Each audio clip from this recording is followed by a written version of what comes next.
Assalamualaikum warahmatullahi wabarakatuh. Halo kawan, halo guys. Jumpa lagi, ketemu bersama vlognya dari Mungkonan. Di kesempatan kali ini aku mau membahas tentang bagaimana sih pertama kali saya bekerja ke Taiwan tanpa bisa bahasa. Bagaimana saya harus mengerjakan pekerjaan pabrik tanpa bisa bahasa. Dan saya ucapkan banyak-banyak berterima kasih buat teman-teman semua yang selalu dukung channel dari Mungkonan, yang sudah nonton channel dari Mungkonan, yang sudah like, yang sudah subscribe, yang sudah komen di channel dari Mungkonan ini.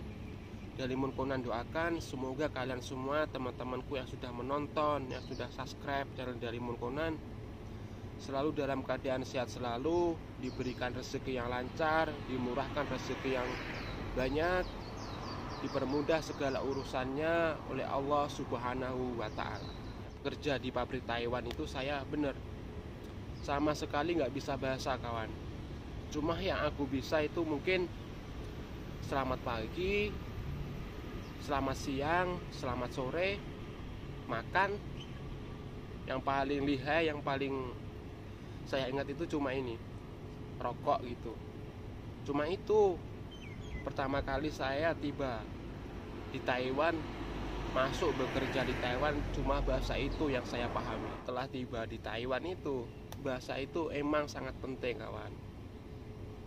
Ibaratnya gini, nggak ada yang namanya itu menyesal itu di depan, pasti menyesal itu di akhir gitu loh. Makanya saya menyesal di PT nggak belajar bahasa. Pertama kali ke Taiwan di pabrik besi, kayak pabrik besi ukuran 15 dimasukkan kering gitu, dibubut jadi menjadi ukuran 7, 8 gitu kawan. Nah setelah saya bekerja pertama itu, saya ya pagi-pagi ke bosnya ya cuma bisa aku ya ciao, laupan ciao, cuma gitu loh. Nah setelah bekerja saya disuruh ngangkat barang itu maksudnya apa. Saya masuk kerja itu kan yang langsung ke pabriknya itu nggak ada mandornya kawan. Di pabrikku pertama itu cuma bosnya langsung ke pabrik gitu. Jadi setiap bosnya itu nyuruh aku, kayak nyuruh aku orang apa ya, orang nggak bisa bercakap gitu loh. Bosnya itu pakai isyarat tangan, suruh, kan nama aku kan Edi, tapi di pabrik itu aku dipanggil Santo gitu loh. Jadi cuma Santo, gini-gini gitu. Nah seperti itu saya paham. Oh berarti maksudnya itu barang suruh diangkat. Terus kalau sudah diangkat, diletakkan, yang satunya lagi itu disuruh buat bungkus. Nah kan ada kan kayak segini itu plastik, gumpal plastik ukuran segini buat bungkus. Jadi bosku itu langsung nunjukin itu, Santo, disuruh ambil. Terus dia praktekin muterin besi itu dipraktekin gini. Jadi bosku itu muterin besi gini gitu. Saya belum paham maksudnya apa gitu kan. Terus bosku itu ngambil itu alat bungkus itu dipraktekin. Ya bosku akhirnya ngikut bungkus besi itu yang sudah mau dikirim itu, dibungkus gini. Jadi bosku juga ikut mempraktekin bungkusnya itu. Nah setelah itu saya paham, oh berarti maksudnya itu besinya suruh dibungkus. Ya aku cuma bilang, hao lopan, sise gitu, sambil aku kepala gitu. Jam 10 itu kan waktunya istirahat di pabrikku dulu kan, istirahat buat merokok di belakang gitu, belakang pabrik gitu kan. Itu bosku manggil aku, Santo, nunjukin jam ini gitu. Kalau di Taiwan kan jam angka 10 itu kan segini kan kodenya gitu loh, gini. Terus tangannya itu gini kawan. Bosku itu kalau nyuruh aku merokok istirahat gitu. Jadi ya aku pikir-pikir, walah kayak orang bego bener aku di Taiwan ini jadinya gitu loh. Bahasa gak bisa sama sekali gitu. Pabrikku yang pertama dulu kan di pabrik besi itu kan ada mesinnya. Jadi ya pertama kali bosnya itu ngajarin, aku hafalin kawan. bener aku nggak bisa bahasa, tapi aku hafalin caranya. Itu cara pertama itu seperti ini, hidupin mesin seperti ini aku hafalin gitu. Tapi ya 1 hari, 2 hari, 3 hari sampai seminggu aku belum bisa gitu loh. Cara hidupin mesin, urutannya, tombol-tombolnya itu belum bisa. Setiap pagi bosnya itu juga ikut kerja di ruang aku, manggil aku, Santono, nah begini tangannya, berarti aku disuruh menghadap ke dia gitu kan. Dia tunjukin, terus aku begini, wah, aku cari pulpen, cari buku buat catat-catat itu kan, urutan pertama. Jadi aku di buku itu aku tulis 1, 2, 3, urutan pertama di tombol ini, urutan ketiga gini, keempat gini. Kalau barang udah jadi, udah bagus, alat untuk mengeluarin di tombol ini. Jadi aku tulis di di kertas itu kawan. Bosnya itu marah apa enggak ya, aku nggak bisa bahasa, kerja di sini, namanya juga orang baru kan. Terus kalau aku nggak bisa bahasa, aku dipulangin gimana?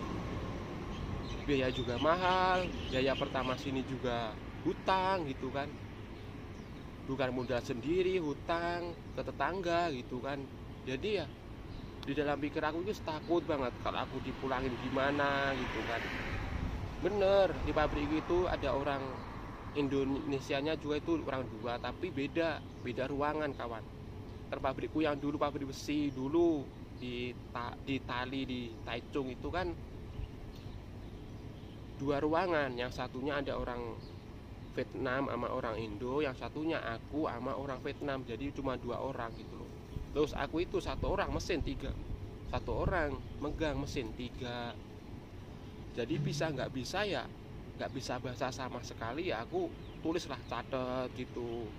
Pas jam istirahat jam 5 kan, aku kan belum ada lembur, belum dikasih lembur kan. Jadi aku setiap pulang itu pulang jam 5, teman-teman pulang ya, teman-teman setiap jam 5 balik lagi gituan lembur, tapi aku pulang jam 5 ya terus istirahat gitu. Jadi di dalam mes itu setelah istirahat itu aku cari pinjam ke temanku tentang buku-buku bahasa Mandarin. Temanku yang sudah lama di situ itu, alhamdulillahnya temanku itu ada buku gitu loh. Aku catat yang perlu-perlu, kayak kemarin itu bahasa Taiwannya bungkus apa, bahasa Taiwannya atas, bawah, samping, belakang itu apa, bahasa Taiwannya ukuran itu berapa, ukuran 4 cm itu apa, aku catat di buku kawan. Pokoknya yang perlu diucapkan di pabrik itu aku catat. Terus setiap mau kerja aku bawa ke pabrik. Dan mungkin ini yang paling menyedihkan sekali dalam aku bekerja ke Taiwan. Kan setiap malam itu, setiap sore itu kan jam 5-nya istirahat kan kawan. Teman-temanku istirahat semua jam 5. Terus jam 5 lebih 30 itu temanku balik lembur. Tapi aku nggak lembur selama 2 minggu aku belum dikasih lembur sama bosku. Jadi setiap teman itu malam kerja itu, aku cuma lihatin temanku yang bekerja itu, kerja lembur itu. Kan mesnya itu kan, asramaku itu kan, yang pabrik kemarin kan di atas tempat cuciannya besi kan, di atas gitu.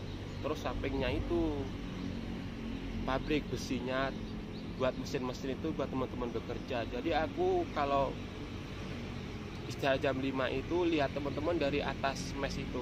Aku lihatnya gini dalam pikir aku, ya Allah, kapan ya aku bisa lembur kayak teman-temanku, setiap hari lembur. Sudah 2 minggu lebih, hampir 3 minggu saya cuma istirahat jam 5 sudah, istirahat jam 5 sudah. Terus kapan aku bisa lembur kayak teman-temanku gitu. Dalam hatiku gini, bukannya iri sih, dalam hati maksudnya pengen sekali lembur kayak teman-teman gitu, setiap malam pulang jam 10 gitu. Nah terus aku kan mikirku gini, kalau aku nggak dikasih lembur jadi gimana gitu loh. Modal ke Taiwan juga besar, jujur kawan. Modalku pertama ke Taiwan, aku jual motor Zaman itu motor Mio Matic aku jual, terus itu masih kurang, orang tua aku pinjem ke tetangga buat nambahin itu, buat modal berangkat ke Taiwan. Setelah 2 minggu, hampir 3 minggu itu saya belum dikasih lembur. Besoknya itu saya malamnya itu saya itu ambil kertas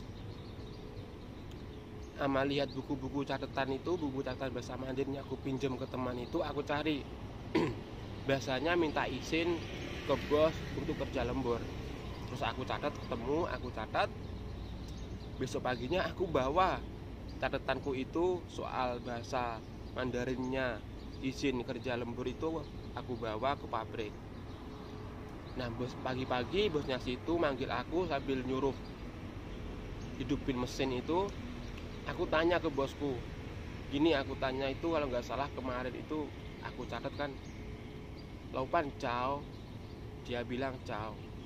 Terus aku gini, Laupan, wow, Cing Dian, hayo capan keiman. Aku bilang gitu. Pokoknya salah atau bener nggak tahu itu ucapanku itu.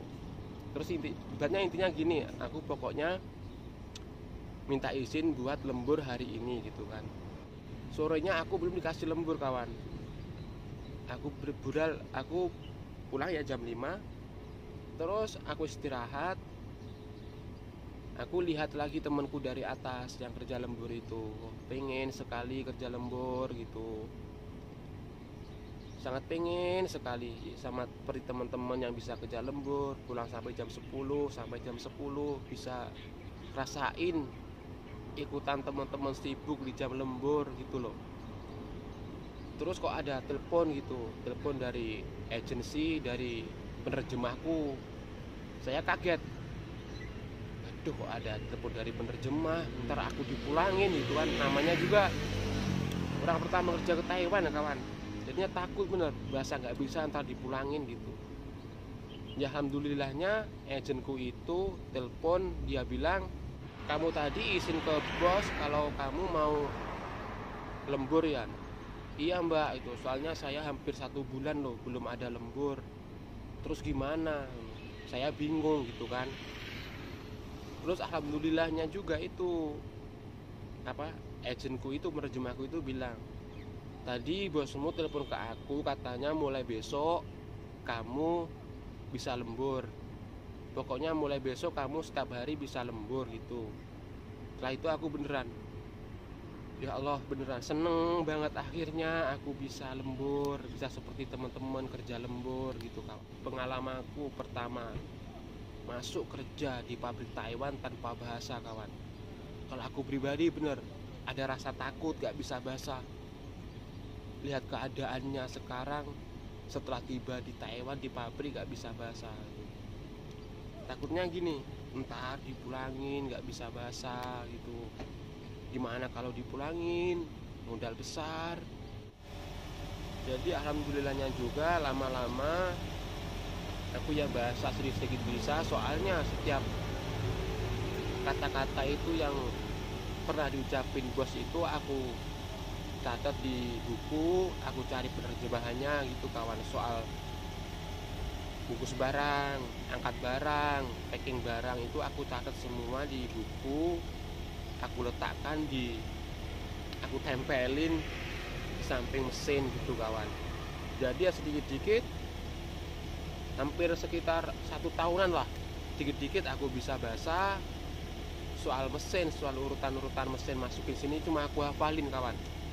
Aku punya gini, barang bisa dilihat aja, mana mungkin aku nggak bisa gitu kawan.